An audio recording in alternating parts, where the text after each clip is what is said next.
Waalaikumsalam warahmatullahi wabarakatuh. Yang akan saya tanyakan pada pagi hari ini, karena menyangkut kemarin saya tidak dapat menanyakan, jadi pagi hari ini akan saya tanyakan tentang mahram, Pak Ustaz. Mahram dan muhrim itu apa perbedaannya? Kemudian yang termasuk mahram kita itu siapa saja? Dan selanjutnya, kalau penantu dan besan itu termasuk mahram kita apa bukan? Mohon penjelasannya. Terima kasih. Baik. Ini pertanyaan kemarin saya kena. Ya, Ustaz. Ya, insya Allah. Secara bahasa ya tidak apa. Ya. Secara bahasa, jangan ceramah kemarin bahas mahram ini. Ya. Secara bahasa mahram muhrim berbeda. Di Indonesia sama. Bukan mahram, bukan muhrim, bahasa Indonesianya sama, bahasa Indonesia. Tapi memang di bahasa Arab beda. Mahram itu orang yang haram dinikahi. Itu mahram. Ibu kita, saudara kita itu mahram. Ya, maka kalau saya dengan ibu bukan mahram. Nah, itu maksudnya. Tapi kalau muhrim adalah orang yang memakai kain ihram. Orang pakai kain ihram, bapak ibu kalau umroh, mudah-mudahan sampai suatu hari nanti, amin. Nanti kalau kita ke Mekah, nanti di Bukit Yalamlam, dah langsung ganti baju. Yang laki-lakinya langsung ganti baju, kain ihram, sambil mengucapkan niat, ya, nawaitul umrata wa ahramtu biha, labbaik Allahumma labbaik. Itu namanya muhrim.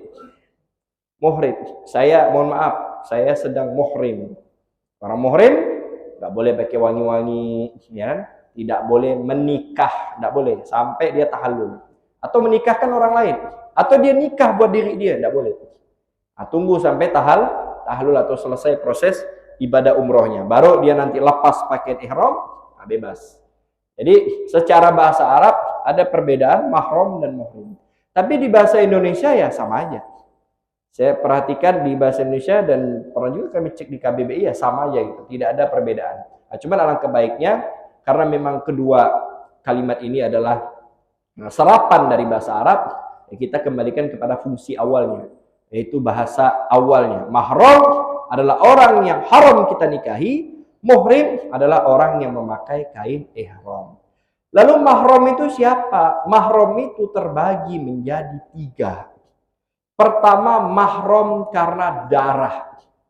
Ada hubungan darah kita sama dia. Siapa dia? Yaitu orang tua, saudara sekandung dan seayah, dan juga anak cucu. Dah, itu mahram saudara. Orang tua ke atas, bapak, ibu, kakek, nenek. Dan juga ke samping, paman, bibi sebelah ayah. Begitu juga paman, bibi sebelah ibu. Itu mahram kita. Nggak boleh nikah sama keponakan, nggak boleh. Yang langsung ya. Sepupu nggak, belum selesai nih. Ya. Jadi yang mahram darah, ayah kakek ke atas, ayah ibu ya, ayah ibu ke atas. Berarti kakek nenek ayah, kakek ibu, kakek nenek ibu. Itu juga ke atas ya, ada buyut, engkong, dan ke atasnya encang. Lalu ke samping dia apa? Paman, bibi, ayah, paman, bibi, ibu. Lalu ke bawahnya, ke bawah apa? Ke bawah dari paman. Mohon maaf, saudara. Lalu ke sampingnya saudara. Jadi saudara kita. Saudara laki-laki, saudara perempuan mahram. Baru ke bawah. Ke bawah siapa? Anak saudara keponakan. Itu mahram. Lalu anak kita, cucu kita jelas. Anak saudara berarti keponakan. Nah, sepupu nggak masuk. Karena dia sudah beda ayah, beda ibu. Dia memang satu kakek, tapi beda ayah dan beda ibu. Jadi tidak sedarah dengan kita. Nah, sepupu boleh dinikahi. Walaupun makruh karena terlalu dekat.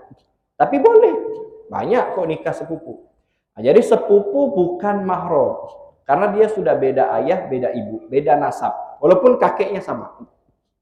Itu yang mahram sedarah. Udah itu aja. Mahram sedarah itu. Yang pertama. Yang kedua, mahram karena sesusuan.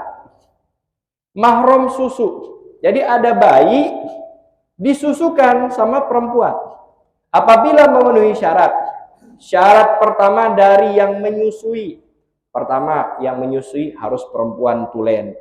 Karena sekarang ada perempuan hombreng. Hati-hati, ya enggak tahu kan apa keluar ASI apa enggak. Harus perempuan tulen. Kedua, yang menyusui dalam keadaan hidup. Yang menyusui dalam keadaan hidup. Jadi kalau sudah meninggal, oh ini ada jenazah perempuan. ASI-nya banyak, mubazir. Ini contoh aja ya. Lalu mungkin disedot atau apa saya diminum, nah, anaknya enggak jadi mahram. Karena apa yang menyusui, air susunya itu diambil dalam keadaan sudah meninggal. Atau air susunya diambil dalam keadaan masih hidup, tapi diminum si ibu sudah meninggal, sah. Karena yang dilihat saat diambil susu itu, bukan saat menyusui. Karena susu itu kan bisa dimasukkan ke kulkas atau apa ya. Jadi walaupun ini sudah meninggal, kalau susunya disedot saat si ibu masih hidup, maka tetap anaknya bisa menjadi mahram susu. Tuh. Terus kalau anak yang disusui, itu syarat dari menyusui. Yang disusui, satu yang disusui masih hidup. Kalau sudah meninggal, udah meninggal gimana menyedot kan? Yang kedua harus 5 kali isapan. Isapan itu bagaimana? Jarak 1 sama 2 dipisah dengan jarak yang lama. Jadi kalau cuma nyusu, entah nyusu di, mohon maaf ya, di ASI-nya langsung ya, atau di botol. Jadi misalnya di botol, kalau cuma bentar, habis itu nyusu lagi, ini masih dihitung satu. Tapi kalau misalkan nyusu, habis itu lepas tidur, sejam, 2 jam, nangis, disusuin lagi, nah baru 2. Jika sudah 5 kali terjadi seperti itu, nah maka sah. Ya. Jadi 5 kali isapan. Dan syarat yang ketiga, di bawah 2 tahun. Yang disusui di bawah 2 tahun. Kalau yang disusui 40 tahun, karena dia bertanya itu, Pak Ustadz, saya nangis ya, saya cerai dengan suami saya. Kenapa? Suami saya jadi anak susu saya. Loh, suaminya umurnya berapa? 35 tahun. Ya enggak sah, Bu. 2 tahun ke bawah. Jadi 2 tahun setengah pun enggak jadi, enggak dapat. Ini saya berbicara hukum ya, mohon maaf ya. Misalkan baiknya umur 2 tahun 2 bulan. Berarti mau 10 kali isapan enggak dapat. Jadi 2 tahun pas ke bawah. 1 tahun setengah atau 1 tahun 10 bulan nyusui. Oh 5 kali isapan, 6 kali isapan jadi anak susu. Maka dia mahram susu kita. Anaknya laki yang nyusi ibu. Nah, dia ibu sentuhan namanya enggak apa-apa, enggak batal. Ibu buka kerudung enggak haram. Maka dia anak susu ibu. Nanti kalau dia kawin punya anak, cucu dia jadi cucu susu ibu. Begitu juga ke atas. Ibunya ibu dari nenek susu dia. Saudara ibu juga menjadi bibi susu dia. Tapi anak ibu juga menjadi saudara sesusuan di dia. Tapi keponaan tidak menjadi keponaan susu. Sama seperti mahram darah tadi, kurang lebih sama. Cuma dibedakan ini darah, ini susu. Itu mahram yang kedua. Yang ketiga mahram karena periparan, karena menikah. Siapa dia? Kalau kita nikah dengan anaknya, ya, misalkan saya nikah, ini contoh aja, saya nikah sama anak bapak. Saya nikah dengan anaknya, maka dengan akad ibunya jadi mertua saya. Dengan akad ibunya jadi mertua saya, maka ibunya mahram saya. Ibu saya mahram anak bapak ibu.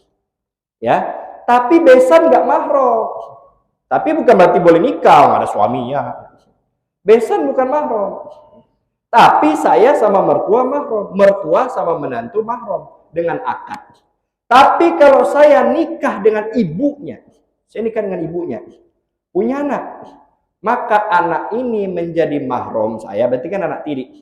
Kalau saya, mohon maaf ya, sudah berhubungan dengan ibunya, dengan betul-betul memasukkan alat kelamin.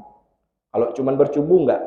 Jadi saya sudah berhubungan badan dengan ibunya, tiba-tiba saya tengok anak lebih cantik, misalkan. Misal aku nikah sama emak ini, boleh tidak cerai?